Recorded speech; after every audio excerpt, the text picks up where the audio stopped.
adalah alat yang bekerja berdasarkan prinsip cahaya.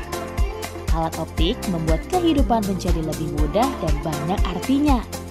Ngomongin alat optik, tahu nggak sih kalau mata kita menjadi salah satu alat optik tercanggih yang ada di dunia? Setiap makhluk hidup memiliki mata sebagai alat optik dan menjadi salah satu bagian dari indera yang berfungsi untuk melihat. Di Kepo Iptek kali ini, kita bakalan ngebahas segala hal yang berhubungan dengan optik nih. Jadi stay tune terus ya di Kepo Iptek.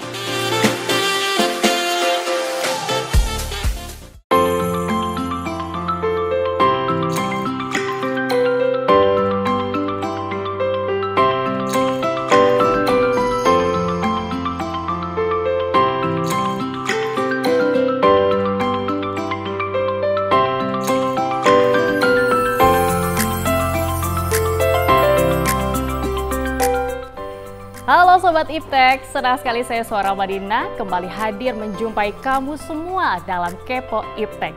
Seperti biasa, Kepo Iptek akan menghadirkan beragam informasi yang akan kita pelajari tentang sains dengan menyenangkan. Nah, seperti hari ini nih Sobat Iptek, kita akan melihat atau menyaksikan fenomena-fenomena sains yaitu seputar optik.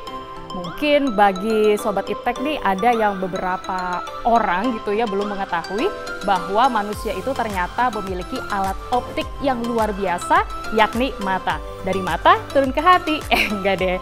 Maksudnya mata itu biasa kita gunakan untuk melihat sebuah pemandangan, hal-hal yang baik tentunya sebagai ilmu pengetahuan juga. Jadi gak usah berlama-lama deh, langsung aja yuk kita kepoin Iptek berikut ini.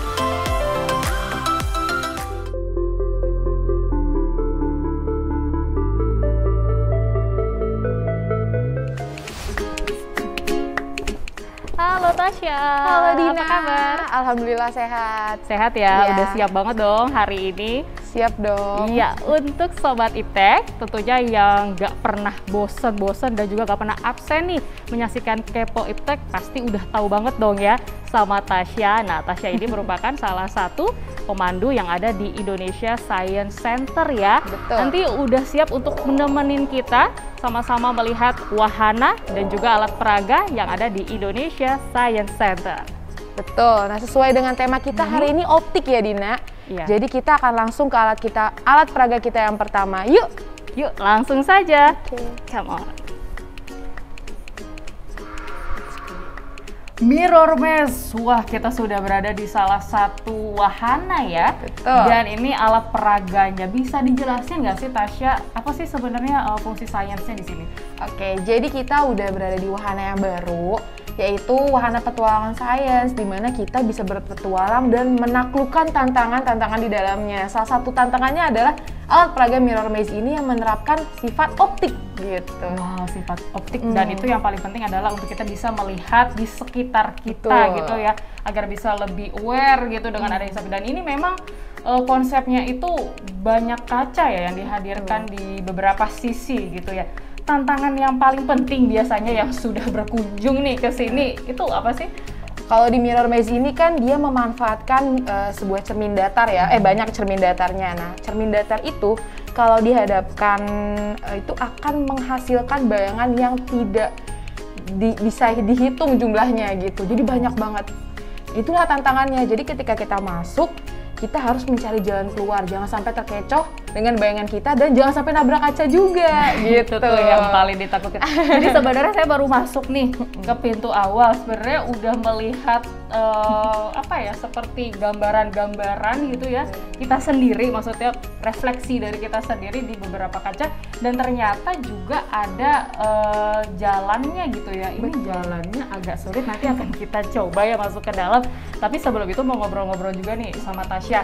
Biasanya kalau untuk kalangan umur gitu ya, memang ada beberapa juga wahana-wahana yang digolongkan untuk seperti 8 tahun ke bawah atau mungkin untuk yang kalangan remaja, dewasa. Betul. Kalau di Mirror Maze ini seperti apa? Nah, kalau di Mirror Maze ini bisa dari umur mungkin 2 tahun ya yang udah bisa berjalan gitu sampai tak terbatas sih. Jadi bisa sama keluarga, adik, sepupu kesini nyobain semua bisa.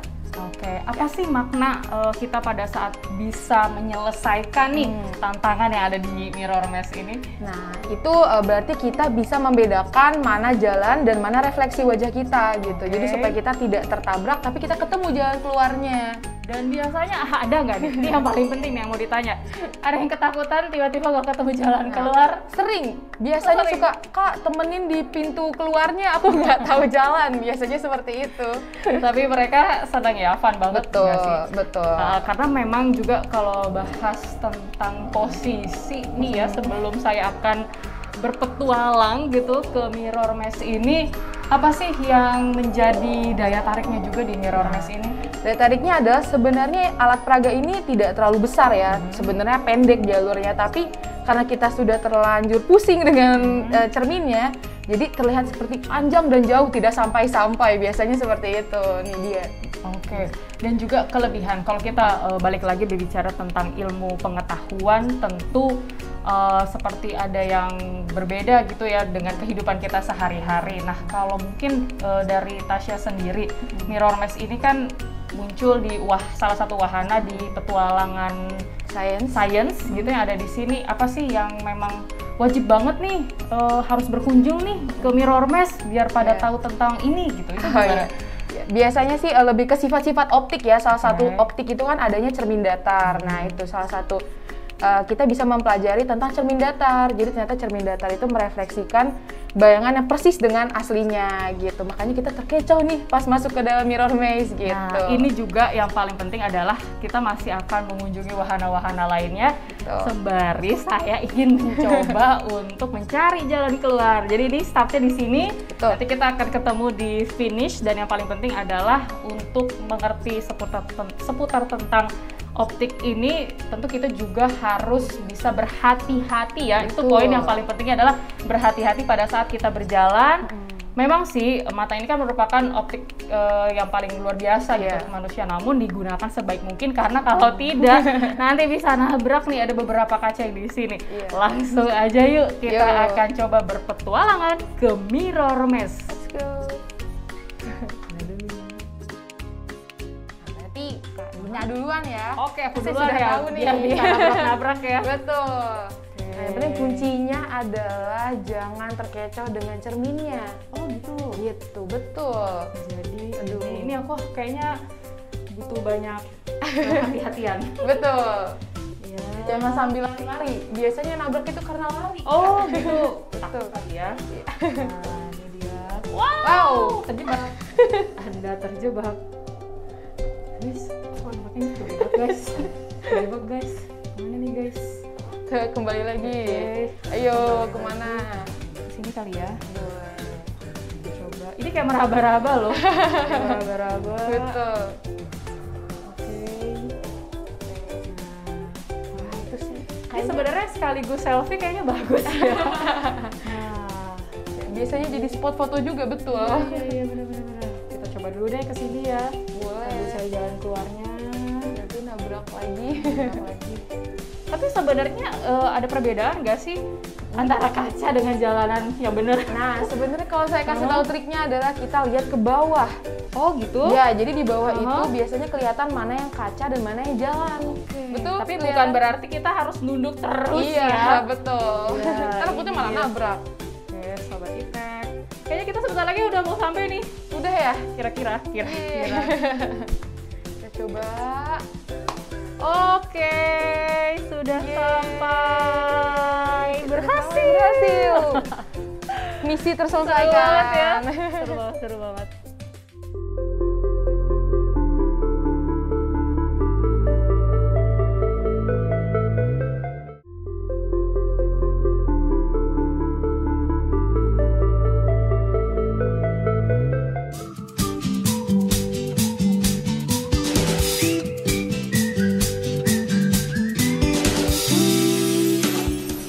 Oke Sobat Iptek, masih kepo dong ya, masih ada beberapa wahana nih yang akan kita jelajahi terkait sains seputar optik. Nah, kalau tadi kita sudah melewati halang rintang, tantangan dari mirror mesh ya. Betul. Dan selanjutnya ini dia, lorong ilusi. Ada apa sih di lorong ilusi ini nih kalau menurut ilmu pengetahuan saja?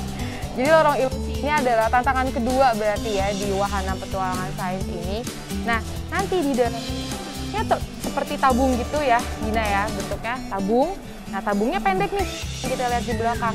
Tapi nanti ketika kita masuk akan seolah-olah panjang, jauh, karena ada ilusi yang ditimbulkan dari sebuah lampu gitu. Jadi ada lampu yang nanti menyala secara bergantian dan membuat tabungnya seolah-olah berputar dan semakin panjang, Dina, gitu. Itu ada alat peraga apa saja sih? Mungkin seperti ada lampunya, terus ada kaca juga nggak kira-kira? Pasti dong ya. Betul.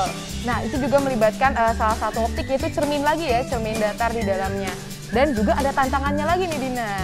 Sebelum kita melewati tantangan lorong ilusi ini, aku juga pengen tahu nih, sebenarnya apa sih makna yang harus kita ketahui gitu pada saat nantinya nih kita sudah melewati lorong ilusi ini.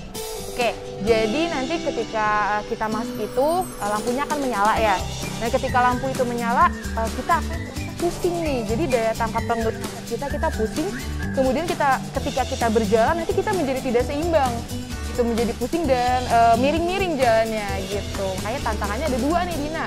Jadi yang pertama, masuk dengan mata terbuka ya, melihat ke depan. Yang pertama ya. Yang pertama, yang kedua kita bedakan dengan mata terbuka tapi melihatnya ke bawah. Kira-kira mana nih cara yang mana yang bisa membuat kita jalan lurus gitu. Tapi sebenarnya ada tantangan juga nggak di dalamnya? Tantangannya, kalau tadi sebelumnya kan ada antar kaca. Kalau ini hanya sinarnya saja yang akan membuat kita pusing gitu. Betul, hanya lampunya saja dan juga cermin yang membuat seolah-olah tabungnya itu jauh gitu. Pasti kamu semua penasaran ya. Dan nanti kalau di lorong ilusi kira-kira kalau saya pusing ada yang bantuin nggak ya?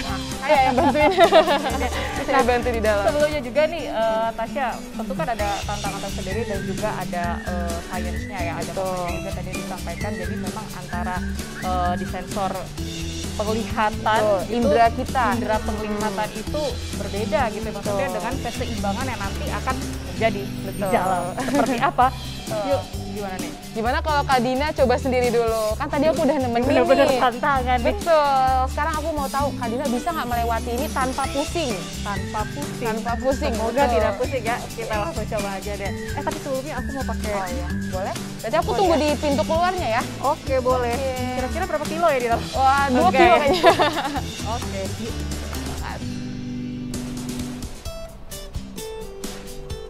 Kita akan coba.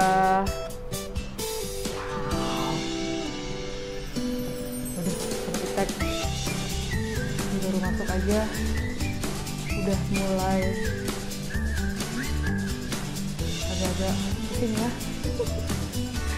Hati-hati ini muter-muter soalnya.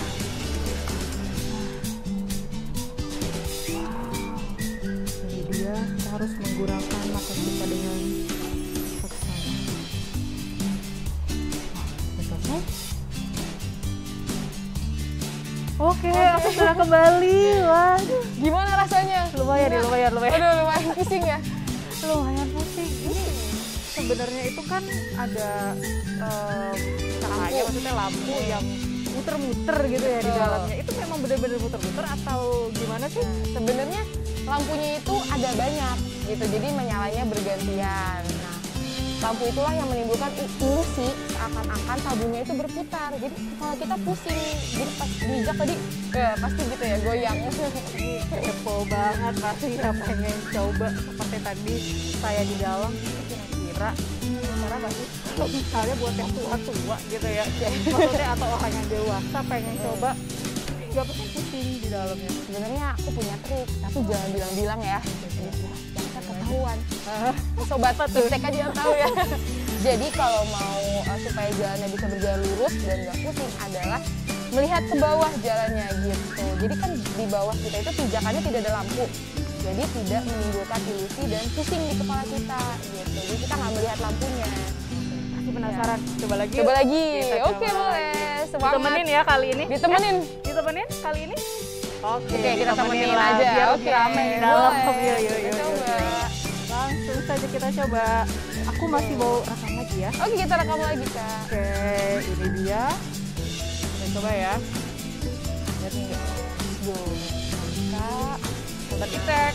Sekarang biar nggak pusing, ternyata ada triknya. Tuh. Duduk aja terus ya. Betul, supaya kita tidak melihat lampunya nih. Nih. Karena yang membuat Saya sebenarnya lampu ya. posisinya lagi duduk ini. Tapi saya coba ambil sisi-sisi lorongnya. Oke, nah kita bisa berjalan lurus nih. Kalau kita lihat ke bawah, fokus ke kaki kita aja nih, Kak. Ini ya. Iya sih. Ini agak menegangkan. Betul. Kalau kita menggunakan trik ini, kita bisa menaklukkan tantangan nih.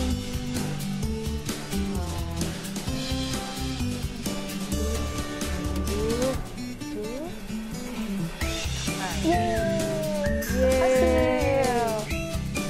Dadah. Lebih aman ternyata. Lebih aman ya, nggak kalau pusing duduk ya. nggak pusing. Betul. Tapi emang butuh cara-cara juga ya Iya. untuk bisa meminimalisir penglihatan kita Betul. dalam keadaan baik pada saat sensor itu juga tadi muncul. Itu sebenarnya udah mulai deg-degan ya. Iya, udah mulai deg-degan. Tapi yang paling penting adalah kita juga patut cobanya dalam keadaan melihat aja dulu ke Iya. sekitar. Jadi biar tahu sebenarnya Ada fungsinya perbedaan itu nggak? apa dan Betul. perbedaan dari sainsnya ini juga seperti apa. Kita masih akan menghadirkan wahana dan juga alat peraga lainnya. Kepo banget dong ya. Tetaplah di Kepo Iptek.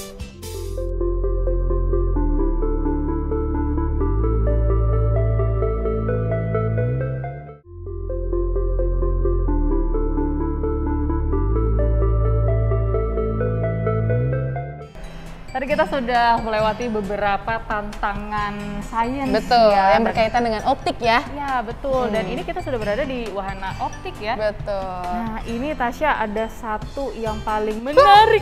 Kaget. Ini siapa? Tiba-tiba yang muncul di muncul? sini. Padahal Halo, ini kan Mas. meja ya. Sobat Iptek, ini kok ada loh, Hilang. ada kepala, tapi waduh, ini aku penasaran ini. Kenapa bisa terjadi kepala muncul? Beneran ada orangnya bahkan. Bisa dijelasin gak nih Tasya? Udah, jadi kita udah sampai di alat peraga kita yang ketiga nih, tentang optik juga, dan ternyata juga berkaitan dengan ilusi mata ya. Ilusi mata. Gitu. Kayak tadi kita melihat seperti ada kepala yang muncul gitu. Jadi nama alat peraganya adalah kepala terpancung. Kepala terpancung. Betul, Nah, jadi mungkin sesuai. ada seperti apa ya, ilmu pengetahuan yang kaitannya kenapa sih orang-orang nih harus tahu dan mencoba di bagian alat peraga kepala terpancung ini. Jadi kepala terpancung ini masih menerapkan sifat optik. Nah, kalau di sini kita menggunakan 2 cermin datar. Gitu. Jadi kalau tadi sebelumnya cermin datarnya banyak, ini kita hanya menggunakan 2 aja. Nah, ternyata ini tuh di bawah mejanya itu ternyata kaca, cermin ya, Nah, bukan kolong gitu, nggak ada kolong Ini mejanya. dia nih rahasianya. Mungkin kalau dari layar televisi gitu nggak Kelihatan terlihat ya, ya. betul. Karena mereka mikirnya ini Kolong meja kolong ya. meja Betul. aja, yang kita tahu ini anggaplah sebuah piring gitu yang ada di atas meja. Namun tiba-tiba ada tempat untuk menyusup gitu ya, Iya. untuk masuk dengan terlihat kepalanya saja. Ini Iya. sebenarnya ada keunikan tersendiri ya. Iya, Namun betul. kalau untuk kalangan usia, siapa aja sih yang bisa masuk ke dalam ini? Nah, ini kan di belakang meja ini ada tempat persembunyian badan ya, atau persembunyian tubuh. Sebenarnya ini tidak terbatas usia, yang penting muat di belakangnya gitu. Muat di cukup belakangnya. badannya cukup untuk bersembunyi di belakang meja ini gitu. Kira-kira saya muat ya? Coba, boleh kita coba? Pasti dong, kepo banget nih yang pasti. Iya. Boleh ya? Boleh. Coba di belakangnya. Oke, coba Tunggu ya. kepala saya Oke.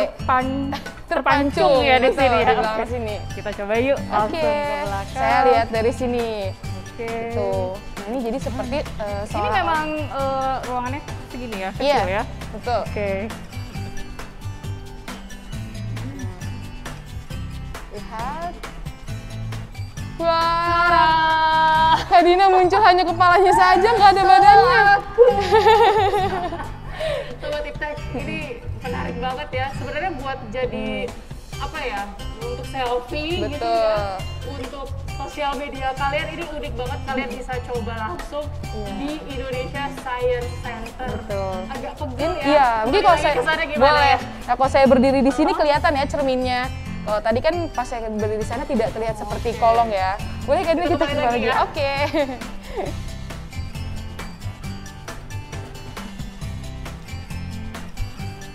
Aduh, memang unik banget dan Unik ya. sebenarnya kalau kita untuk foto gitu ya, ini sangat menginspirasi banget nih buat Iya. kalangan muda ataupun anak-anak bisa mencoba ya. Betul, bisa di sini. semua. Nah, lalu ada kelebihan tersendiri nggak sih kalau kita mencoba di kepala terpancung ini? Yang pertama kan terlihat sangat menarik ya, ada kepala yang di atas meja makan ya. Kemudian kita juga bisa belajar nih, kalau sifat cermin datar itu bisa memantulkan bayangan persis dengan aslinya gitu. Makanya tadi nggak kelihatan seperti ada kolongnya, hanya seperti meja aja gitu. Oke, jadi Sobat Iptek jangan takut untuk mencoba karena memang untuk sebuah indera penglihatan, yaitu lebih tepatnya adalah alat optik yang manusia punya. Betul. Gitu ya. Ternyata punya fungsi tersendiri seperti yang ada di kepala terpancung ini. Saya agak-agak takut salah ngomong.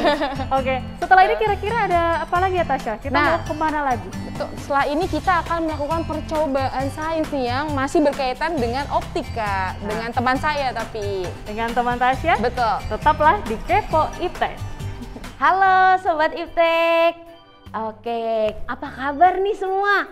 Ketemu lagi dengan Kak Iin ya. Nah, terima kasih sebelumnya untuk Kak Tasya dan juga Kak Dina yang sudah mengajak berkeliling melakukan keliling-keliling nih mencoba alat-alat peraga sains tentang optik. Nah, untuk kali ini Kak Iin akan mengajak Sobat Iptek semua untuk melakukan eksperimen nih. Nah, eksperimennya eksperimen tentang apa, Kak? Nah, di sini kita akan melakukan eksperimen mengenai optik. Oke, Sobat Iptek semua, kalau misalnya mau melakukan percobaan mengenai optik ini, kita punya satu percobaan. Nama percobaannya adalah panah ajaib. Wah, kok disebut panah ajaib ya? Kenapa kira-kira? Nah, di sini kita mempunyai alat dan juga bahannya nih yang bisa Sobat Iptek siapkan di rumah. Nah, untuk percobaan kita kali ini, alat dan bahannya yang pertama kita mempunyai tabung. Jadi Sobat Iptek semua harus menyiapkan tabung kaca. Nah, kalau misalnya tidak punya tabung, bisa menggunakan apa nih Kak? Bisa menggunakan apa saja ya. Nah, kalau misalnya di rumah punya gelas yang besar, boleh menggunakan gelas besar, kemudian diisi air seperti ini.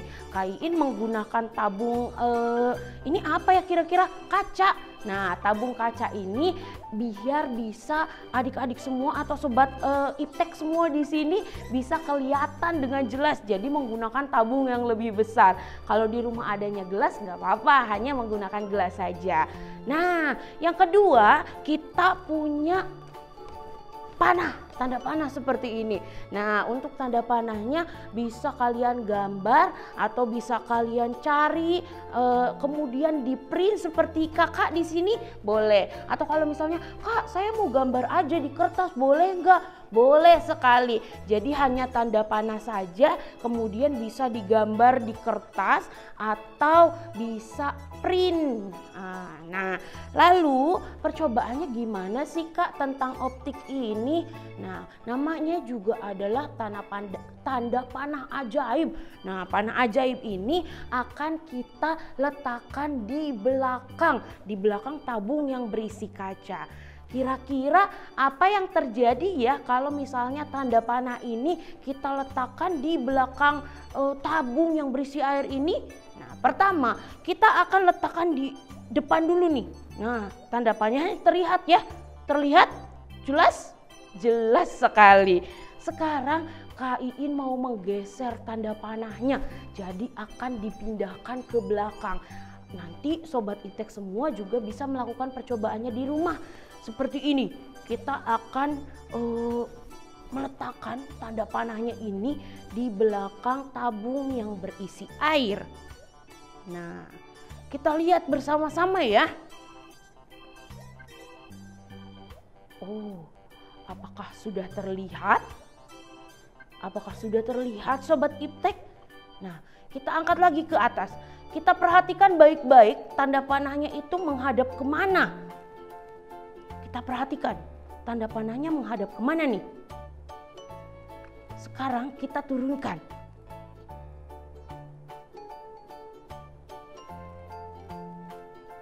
Oke, apakah terlihat?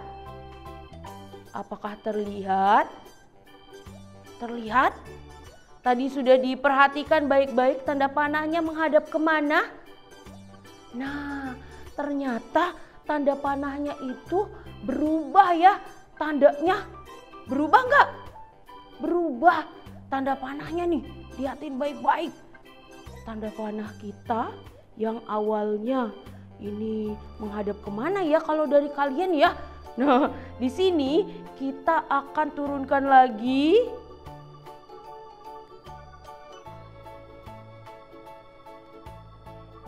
Terlihat?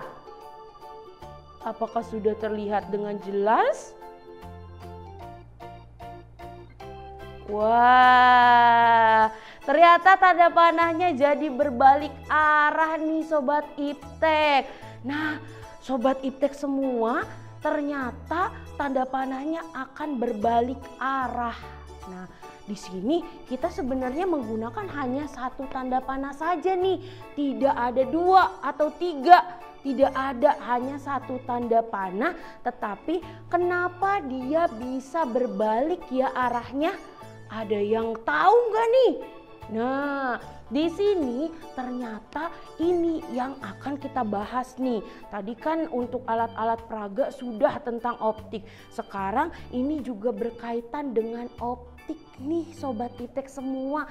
Jadi kenapa ya kok tanda panahnya berbalik arah? Karena ini adalah berkaitan dengan Sobat Iptek semua. Sudah ada yang tahu tentang sifat-sifat cahaya? Nah, sifat-sifat cahaya yang salah satunya itu adalah cahaya bisa merambat lurus. Nah, di sini untuk eksperimen kita kali ini ternyata di sini kita melakukan eksperimennya tentang pembiasan cahaya atau dibelokan ya atau pembelokan.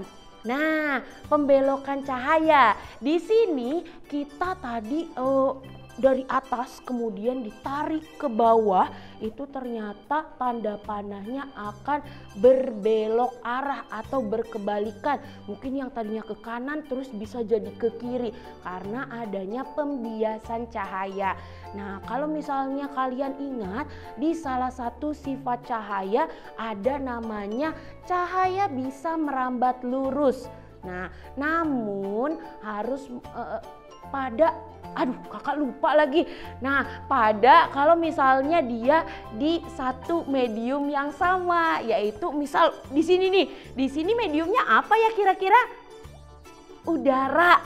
Kemudian kita tarik ke bawah. Mediumnya itu apa tadi? Kalau kita tarik ke bawah mediumnya apa? Mediumnya air.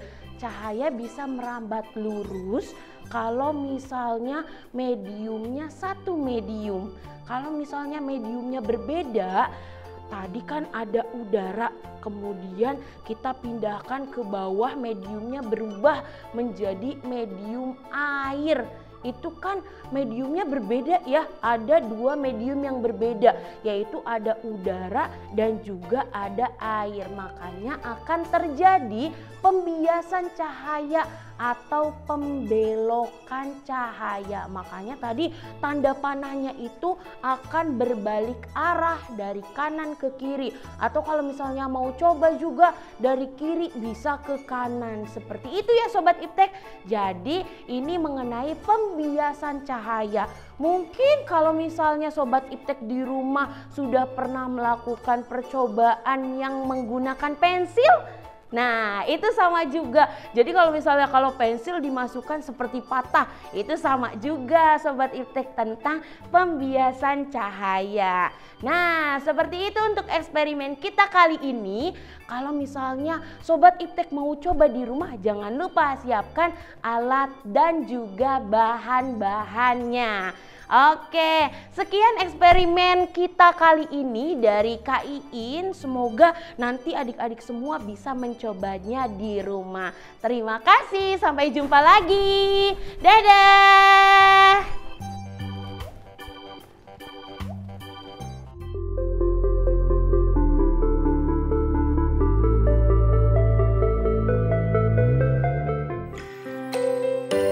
Indonesia Science Center juga ngadain berbagai kegiatan seperti peragaan iptek keliling, science camp, gathering, dan berbagai kompetisi science law seperti science speech contest, kompetisi roket air, kompetisi poster science, lomba mewarnai, dan masih banyak lagi. Buruan yuk pantengin media sosial Instagramnya di @ppiptek buat tahu informasinya ya. Ya, gimana eksperimen tadi Sobat Iptek? Tentu kalian penasaran dong ya, pengen mencobanya langsung di rumah masing-masing. Karena sangat sederhana banget kok untuk alat dan juga bahan-bahannya mudah kalian temui di tempat kalian berada. Ya, bagaimana nih? Masih kepo tentang Iptek? Jangan khawatir dan juga jangan sedih. Karena kita masih akan menghadirkan informasi, ilmu, pengetahuan, dan juga teknologi yang dihadirkan di Kepo Iptek. Saatnya saya Suara Madina undur diri. Terima kasih atas kebersamaan kamu semua. Sampai jumpa.